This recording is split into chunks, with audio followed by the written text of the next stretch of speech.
selamat pagi, apa kabar Anda pemirsa? Berjumpa lagi dalam Berita Mataram hari ini. Sejumlah informasi penting dan menarik lainnya telah kami siapkan untuk Anda, dan berikut diantaranya. Masuki musim tanam akhir tahun, petani di Lombok Tengah mengeluhkan harga pupuk subsidi yang terus naik melebihi harga eceran pemerintah.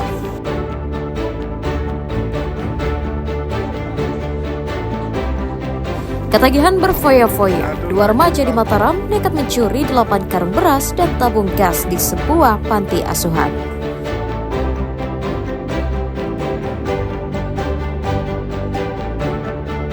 Jelang perhelatan MotoGP, Mandalika Grand Prix Association kebut penjualan tiket, penyelenggara targetkan 121.000 penonton akan datang ke sirkuit Mandalika.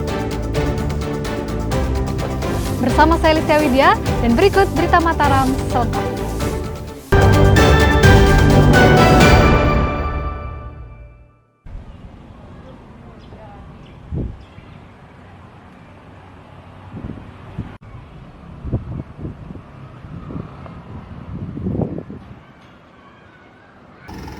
Badan Penanggulangan Bencana Daerah Kabupaten Lombok Tengah menyiapkan 1 unit mobil tangki untuk mendistribusikan air bersih ke warga terdampak kekeringan di daerah.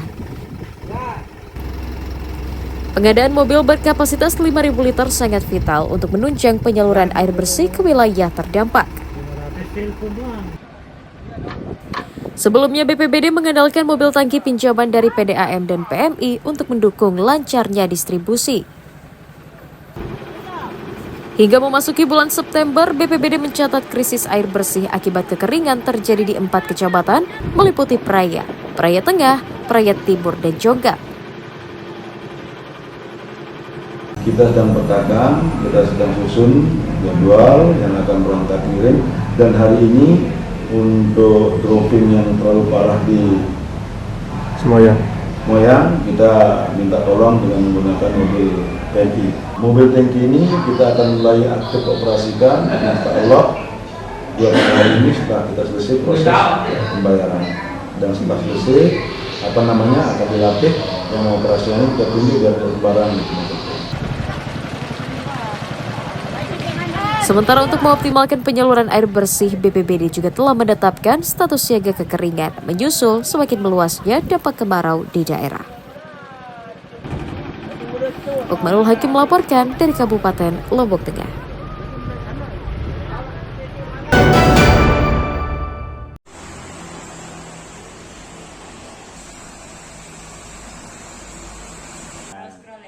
Badan Meteorologi, Klimatologi, dan Geofisika BMKG Kantor Wilayah Kabupaten Lombok Barat mengeluarkan peringatan dini terjadinya hujan lebat disertai angin kencang memasuki bulan September. Ini menyusul mulai tingginya curah hujan di sejumlah wilayah meskipun Provinsi Nusa Tenggara Barat masih berada dalam musim kemarau. Petugas mencatat intensitas curah hujan diprediksi mencapai 20 hingga 150 mm per jam dengan curah hujan yang merata hampir di seluruh wilayah kabupaten kota kecuali Kabupaten Bima dan Dompu. Kondisi ini disebabkan oleh dinamika atmosfer yang membuat pemanasan permukaan bumi tidak merata sehingga mempengaruhi proses pembentukan awan hujan di sebagian besar wilayah. BMKG memprediksi curah hujan akan terjadi selama 10 hari mendatang, kemudian disusul oleh hari tanpa hujan yang dapat menimbulkan kemarau panjang dan kekeringan ekstrim. Ya, jadi saat ini kita memang sedang berada pada periode peralihan musim dari musim kemarau menuju musim hujan yang biasanya memang pada periode peralihan itu banyak terjadi gangguan-gangguan atmosfer yang menyebabkan wilayah kita terkadang itu terjadi cuaca ekstrim. Nah, BMKG sendiri melalui Stasiun Meteorologi Zainuddin Abdul Majid untuk wilayah NTB sudah dikeluarkan peringatan dininya untuk tanggal 9 sampai tanggal 11 itu terdapat beberapa wilayah yang diberikan peringatan dini cuaca ekstrim. Selain meminta para petani tetap mengatur pola tanam, Pemda juga mengimbau warga waspada dampak cuaca ekstrim yang dikhawatirkan menimbulkan angin puting beliung dan juga banjir. Hairul Amri melaporkan dari Kabupaten Lombok Barat.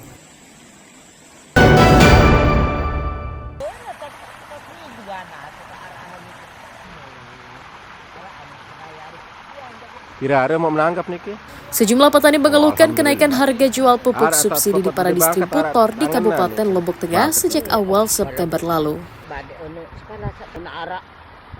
Petani mencatat harga pupuk subsidi saat ini naik menjadi Rp275.000 hingga Rp300.000 per kuintal.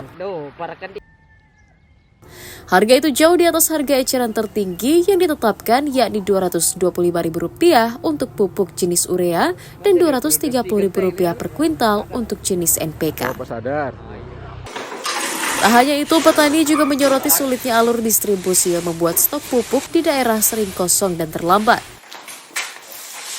Petani meminta Pemda memangkas alur distribusi pupuk dengan menyalurkan langsung ke kelompok tani atau Gapoktan agar harganya juga stabil sesuai harga yang ditentukan oleh pemerintah. Iya, enggak sih tinggi gitu kan, tetapi kan pemerintah kan minta aheadnya itu kan 250 gitu kan. Tapi kan di lapangan itu ada yang harga sampai 300, ada yang 250, ada yang 275. Per kuintalnya? Ya, per kuintal, karena pembiayaan operasionalnya di lapangan itu yang jadi masalahnya.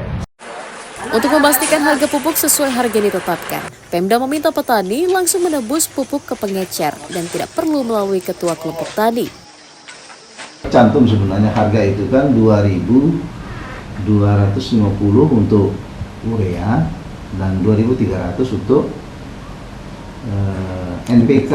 Itu sudah harga eceran tertinggi. Nah juga kalau kondisi kita di lapangan mungkin, kalau itu kan di tingkat pengecer ya harganya, tapi kan petani juga kadang dianterin sama pengecer.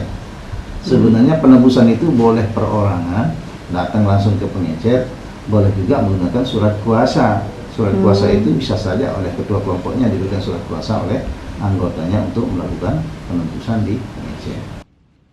Berdasarkan data terakhir, alokasi pupuk bagi petani di Kabupaten Lombok Tengah mencapai 14.771 ton dan dipastikan aman hingga akhir tahun. Lukmanul Hakim melaporkan dari Kabupaten Lombok Tengah.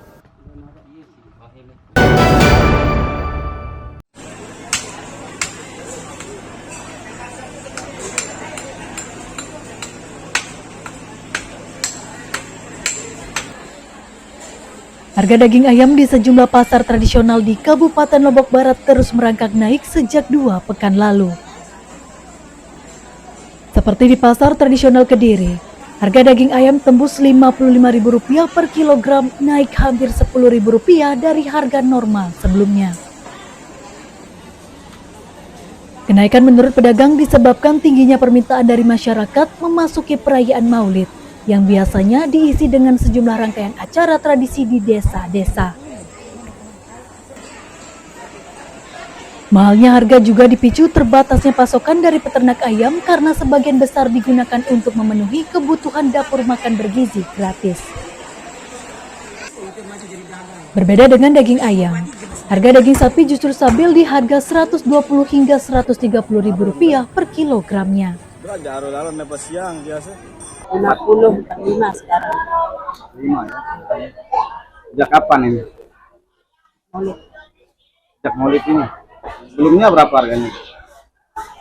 35. 35. Itu yang ekor paha?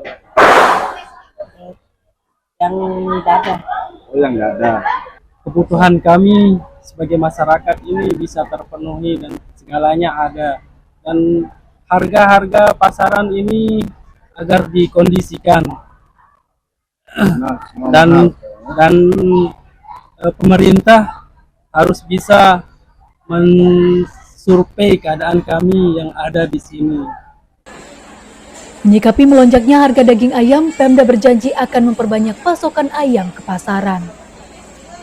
Ayam ya mungkin karena pengaruh ini ya, kalau saya lihat ya sekarang kan permintaan masyarakat NTB karena sekarang udah ada ini ya, makan bergizi gratis kan, ada MBG ya. Nah tentu MBG sudah mulai terbangun, sudah mulai banyak dapur-dapur yang sudah berjalan ya, tentu pasti ada kebutuhan ayam.